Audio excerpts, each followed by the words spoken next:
So APMC ಮಾರ್ಕೆಟಲ್ಲಿ ಎತ್ಕೊಂಡು ಹೋಗಿದ್ವಲ್ಲ, so ಏನಾಯಿತು ಅಂತ ಅಪ್ಡೇಟ್ ಮಾಡ್ತೀನಿ ಅಂತ ಹೇಳಿದ್ದೆ. ಸೊ APMC ಮಾರ್ಕೆಟಲ್ಲಿ ಒಂದು 30-40 kg, 35-40 ಇರುತ್ತೆ, 40 kg ಎತ್ಕೊಂಡು ಹೋಗಿದ್ವಿ. ಆ್ಯಕ್ಚುಲಿ ಅವತ್ತು ನಮ್ಮ ಮಾವ ಎತ್ಕೊಂಡು ಹೋಗಿದ್ರು, ಯಾಕಂದರೆ ನಾನು ಅಗ್ನಿಯಾಸ್ತ್ರ ಸ್ಪ್ರೇ ಮಾಡಬೇಕಾಗಿತ್ತು, ಅದಕ್ಕೆ ಹೋಗೋಕ್ಕಾಗಲಿಲ್ಲ. ಸೊ ಅಲ್ಲಿ ಬಂದು ಇದೊಂದು ಬ್ಯಾಡ್ ಎಕ್ಸ್ಪೀರಿಯನ್ಸು.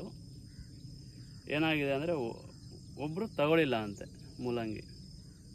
ಯಾಕಂತಂದರೆ ಸೊ ಇಲ್ಲಿ ಸ್ವಲ್ಪ ಸ್ಟ್ರೇ ಇದೆ, ಮತ್ತು ಇಲ್ಲಿ ಸ್ವಲ್ಪ ಬ್ಲ್ಯಾಕ್ ಮಾರ್ಕ್ಸ್ ಇದೆ, ನೋಡ್ಬೋದು. ಸೊ ಇದು ಯಾಕಂತ ಹೇಳಿದ್ರೆ ಇಲ್ಲಿ ನಾವು ಯಾವ ಫರ್ಟಿಲೈಸರ್ಸು ಹಾಕಿಲ್ಲ, ಮತ್ತು ಯಾವ ಸ್ಪ್ರೇನು ಇದೇ ಪ್ರತ್ಯೇಕವಾಗಿ ಮೂಲಂಗಿಗಂತ ಯಾವ ಸ್ಪ್ರೇನೂ ಹೊಡೆದಿಲ್ಲ. ಸೊ ಟೊಮ್ಯಾಟೋಗೆ ಅಗ್ನಿಯಾಸ್ತ್ರ ಸ್ಪ್ರೇ ಮಾಡಿದ್ವಿ. ಸೊ ಅದರಿಂದ ಇಲ್ಲಿ ಏನಾಗಿದೆ ಅಂದರೆ ಸ್ವಲ್ಪ ಮೇಲೆ ಸ್ವಲ್ಪ ಬ್ಲ್ಯಾಕ್ ಆಗಿರೋದು ಅದು ಇದು ಬಂದಿದೆ. ಸೊ ಅವ್ರು ಏನು ಅಂದ್ಕೊಂಡಿದ್ದಾರೆ ಅಂದರೆ ರೋಗ ಬಂದಿದೆ ಅಂತ. ಬಟ್ಟು ಆರ್ಗ್ಯಾನಿಕ್ಕಾಗಿ ಬೆಳೆದ್ರೆ ಹಿಂಗೆ ಬರೋದು ಮೂಲಂಗಿ. ಸೊ ಅಲ್ಲಿ ಅವ್ರಿಗೆ ಕಸ್ಟಮರ್ ಎಜುಕೇಷನ್ ಬೇಕು ಅಂತಾರಲ್ಲ, ಸೊ ಅದು ಅವ್ರಿಗೆ ಆಗಿಲ್ಲ.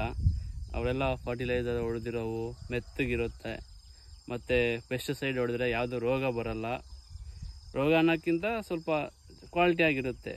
ನಾವು ಇವೆರಡೂ ಮಾಡಿಲ್ಲ, ಅದಕ್ಕೆ ಸೇಲ್ ಆಗಿಲ್ಲ. ಸೊ ಇಲ್ಲಿ ನೋಡ್ಬೋದು ಅರೌಂಡ್ ಇನ್ನೂ ಒಂದು 100-150 kgs ಬರುತ್ತೆ.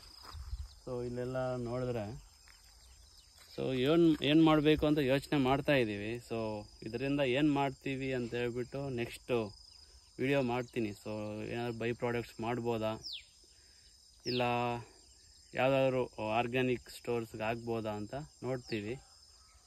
ಇಲ್ಲೇನಾಗ್ತಿದೆ ಅಂದರೆ ಈ ಆರ್ಗ್ಯಾನಿಕ್ ಸ್ಟೋರ್ಸ್ಗೆ ಹಾಕಬೇಕು ಅಂತಂದರೆ ಅವರು ನಾವು ಪ್ರಾಕ್ಟೀಸ್ ಮಾಡೋದು ಆರ್ಗ್ಯಾನಿಕ್ಕು, ಬಟ್ ಅವರೆಲ್ಲ ಲ್ಯಾಬ್ ಟೆಸ್ಟ್ ಎಲ್ಲ ಕೇಳ್ತವ್ರೆ.